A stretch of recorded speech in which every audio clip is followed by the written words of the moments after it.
Hello, this is Jeff Burris with Group Imaging Photos. This video is going to discuss our FAQ page, our frequently asked questions, and just want to give you a real quick rundown on the details on that. If you click on the FAQ page, right now we have 6 categories. You don't see the questions and answers, you see the categories.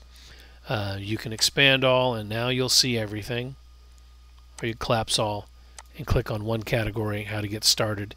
This is all basically pre-order questions.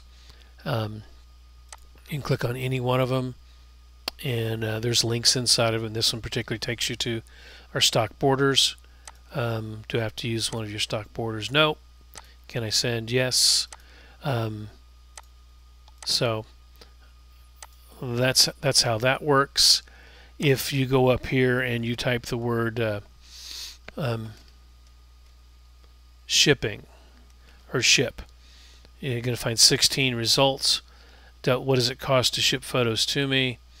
What are my choices for getting my photos delivered? When will I get my photo orders if I ordered today? So we think it's pretty intuitive and helpful, the search command. So just be ready to use that, because we're putting in a lot of FAQs now. We do have